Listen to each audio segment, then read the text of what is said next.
दोस्तों, ऑपरेशन सिंदूर से पाकिस्तान को बहुत सारे फायदे हुए हैं या उसने उसको बहुत सारे फायदों में तब्दील कर लिया है। हम सब जानते हैं कि किस तरह से उसने अपनी कूटनीति के जरिए अंतर्राष्ट्रीय स्तर पर अपनी स्वीकारोक्ति बढ़ा ली, अमेरिका को अपने फेवर में कर लिया, सऊदी अरब के साथ डील कर ली, चीन के साथ तो उसका पुराना संबंध है ही, रूस के साथ अपना संबंध बेहतर बना रहा है और अंतर्राष्ट्रीय जगत में एक जो आतंकवाद को समर्थन देने या सहयोग देने की का आरोप उस पर लगता रहा है, वो अगर खत्म नहीं हुआ है तो कमज़ोर ज़रूर पड़ा है। तो इस लिहाज से पाकिस्तान ने अपनी छवि को काफ़ी बेहतर भी बना लिया है। लेकिन अब एक और फ़ायदा वो उठाने जा रहा है और वो फ़ायदा है फाइटर जेट्स के निर्यात को लेकर, फाइटर जेट्स को बेचने को लेकर। जी हाँ, हम आप थोड़ा आश्चर्यचकित होंगे कि जहां भारत अभी तक ऐसे विमान नहीं बना पाया है या विमान बना रहा है तो वो अंतर्राष्ट्रीय बाजार में उन्हें बेचने के लिए नहीं उतर पाया है। लेकिन पाकिस्तान अब अपने विमान बेचने की न केवल बात कर रहा है बल्कि कह रहा है कि वो अपने JF-17 थंडर को बेचकर ऐसी स्थिति में पहुंच सकता है जहां 6 महीने बाद उसे IMF इंटरनेशनल मॉनेटरी फंड मुद्रा कोष से बेल आउट पैकेज की ज़रूरत ही नहीं रह जाएगी। तो ये अगर होता है, होगा कि नहीं इस पर मैं अभी आगे बात करूंगा, लेकिन अगर हो जाए तो पाकिस्तान के लिए बहुत बड़ी राहत हो सकती है।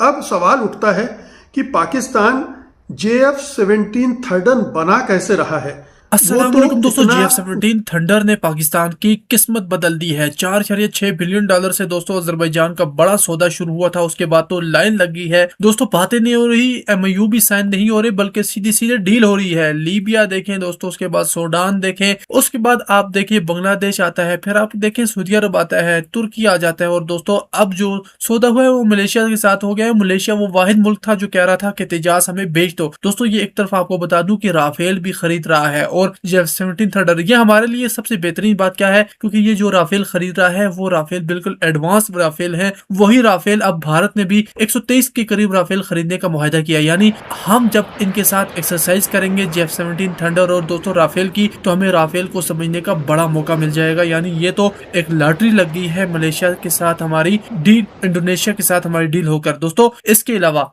पाकिस्तान के माशी हालात भी बेहतर हो रहे हैं। अभी तो डील होना शुरू हुई है दोस्तों, इससे डील बहुत आगे तक जाएंगी और काफी पाकिस्तान को फायदा होने वाला है। डिफेंस की टेक्निक के मामले में, टेक्नोलॉजी के मामले में इतना आगे कभी नहीं था कि भारत को भी पछाड़ दे, इस मामले में भारत से आगे निकल जाए। लेकिन चूंकि ऑपरेशन सिंदूर में JF-17 थंडर का परफॉर्मेंस अच्छा रहा है पाकिस्तान के मुताबिक और कई और रक्षा विशेषज्ञों के मुताबिक, उसने अच्छा परफॉर्म किया है और प्रूव कर दिया है कि वो युद्ध में किसी भी देश के लिए फायदेमंद हो सकता है। तो JF-17 को वो बेचने में लगा है और कई डील भी हो गई हैं।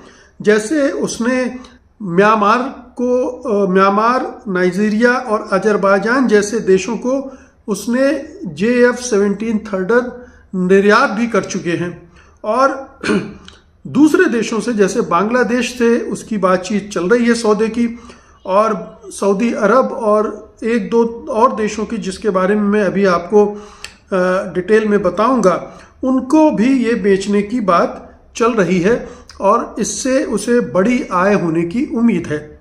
ये जो JF-17 थंडर विमान है दरअसल पाकिस्तान बना रहा है चीन के सहयोग से। पाकिस्तान एरोनॉटिकल कॉम्प्लेक्स में ये बनाया जाता है पाकिस्तान में, और पाकिस्तान और चीन के ये जो जॉइंट डेवलपमेंट है उसका नतीजा है। इसमें जो चीन की कंपनी है चेंगडू एयरक्राफ्ट कारपोरेशन, उसकी तकनीक और कंपोनेंट्स इसमें इस्तेमाल हो रहे हैं। ज़्यादातर जो उसके इंजन हैं, एवियोनिक्स है और जो दूसरे महत्वपूर्ण हिस्से हैं वो चीन से आते हैं, पाकिस्तान में केवल असेंबल होते हैं। तो ये कह सकते हैं कि चीनी तकनीक से ये निर्मित विमान है, लेकिन पूरी तरह से चीनी विमान भी आप नहीं कह सकते हैं। आप ये कह सकते हैं, जैसे हमारे प्रधानमंत्री दावा करते हैं कि हम मोबाइल बनाने लगे हैं और दुनिया भर में निर्यात कर रहे हैं, तो दरअसल मोबाइल के सारे कंपोनेंट चीन से आते हैं। हम केवल असेंबल करते हैं, अपना ठप्पा लगाते हैं और फिर दुनिया में बेचते हैं, और ये दावा करते हैं कि मोबाइल बनाने बेचने में भारत अग्रणी देश बन गया है। ठीक पाकिस्तान का भी हाल वैसा ही है। और ये जो विमान बनते भी हैं उनमें एक हिस्सेदारी, अच्छी खासी हिस्सेदारी होती है चीनी कंपनी की, चीन की। तो जो कमाई होती है उसका एक हिस्सा, शायद 35% ये चीन को जाता है। तो ये तो एक तस्वीर हो गई कि चीन की टेक्नोलॉजी के बूते पर पाकिस्तान अब एक ऐसे मुकाम पर पहुंच रहा है, और ऑपरेशन सिंदूर में उसने इन फाइटर जेट्स का इस्तेमाल किया और ये दावा कर रहा है कि ये बहुत कामयाब फाइटर जेट्स हैं और इनको बेचने में कामयाब भी हो रहा है।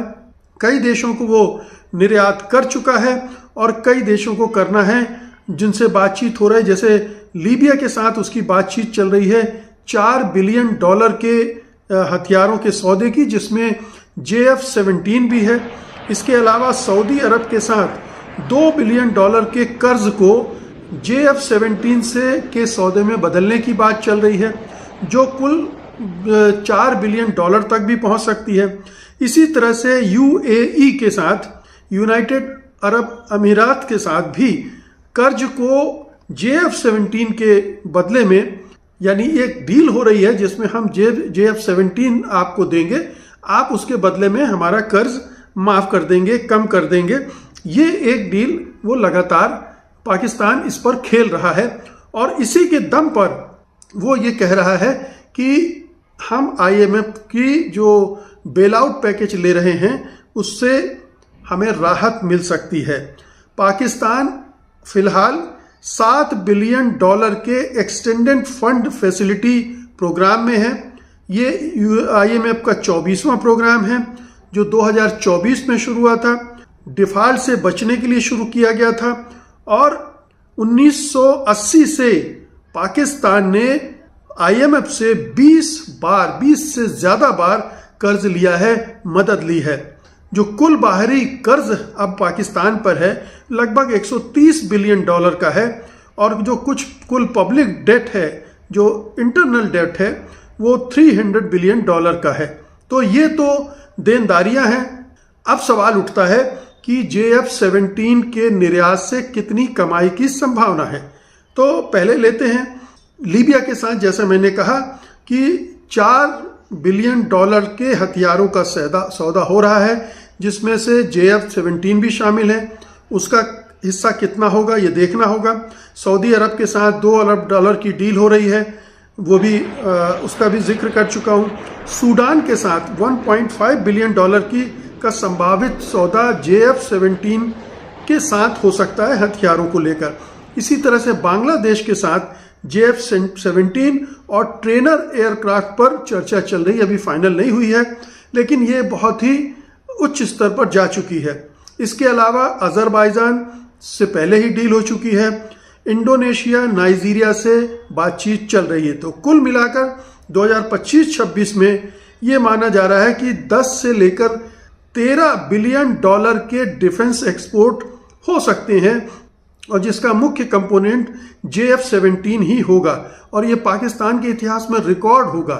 ऑपरेशन सिंदूर का ये फॉल आउट भी है कि ऑपरेशन सिंदूर के बाद पाकिस्तान की डिफेंस इंडस्ट्री इतने आगे तक बढ़कर सौदे कर रही है। 10 बिलियन के एक्सपोर्ट से नेट कमाई होगी $3 से $5 बिलियन तक। तो ये, और फिर ये डील्स अक्सर लोन टू आर्म्स, मतलब जैसे मैंने कहा सऊदी अरब के साथ या संयुक्त अरब अमीरात के साथ राहत मिल सके। लेकिन ये तो मानना पड़ेगा कि पाकिस्तान JF-17 एक्सपोर्ट कर रहा है, उसका मार्केट बढ़ रहा है, और बांग्लादेश जैसे देश को भी एक्सपोर्ट कर रहा है, जो भारत के लिए एक चिंता का विषय बन सकता है कि बांग्लादेश और पाकिस्तान की दोस्तियां, नज़दीकियां बढ़ रही हैं, और आगे चलकर ये एक नई समस्या के पैदा कर सकता है। तो पाकिस्तान ऑपरेशन सिंदूर के बाद से ये तमाम चीज़ें भुनाने में लगा हुआ है। उसे कई तरह के फ़ायदे हुए हैं और कई तरह के फ़ायदे उसने ढूंढ लिए हैं।